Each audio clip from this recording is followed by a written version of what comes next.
Hello বন্ধুরা, আশা করি সবাই ভালো আছো। আমিও আছি মোটামুটি। তো আমি একটা ছোটো মিনি ব্লগ নিয়ে চলে এসেছি, তোমরা পুরো ভিডিওটাই দেখো। তা দেখুন, এই দুই বাচ্চার পড়াশুনোর কি ধুম লেগে গেছে আজকে।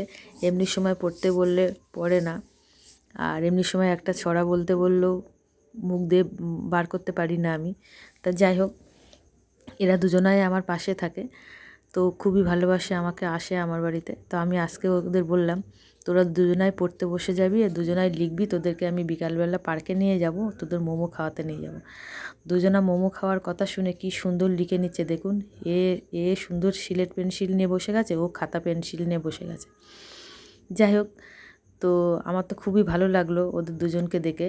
তো এরকমভাবেই আমি ভাবছি আসলেই পড়তে বসিয়ে দেবো। তো আশা করি আগামী দিন থেকে আর আসবে না, এই পড়াশুনো করালে পরে আর আসবে না। তো যাই হোক, আজকে আমি বসিয়ে দিয়েছি পড়তে দুজনকেই। তো আমার তো ভীষণ মনে পড়ে যাচ্ছে ছোটোবেলার স্মৃতিগুলো। তা তোমাদের বন্ধুরা কার কার ছোটোবেলার স্মৃতিগুলো মনে পড়ে যাচ্ছে, তোমরা অতি অবশ্যই আমাকে লাইক কমেন্ট করে বলবে। সেই সিলেট পেন্সিল, সেই খাতা, কাঠ পেন্সিল, সেই জল ন্যাকড়া।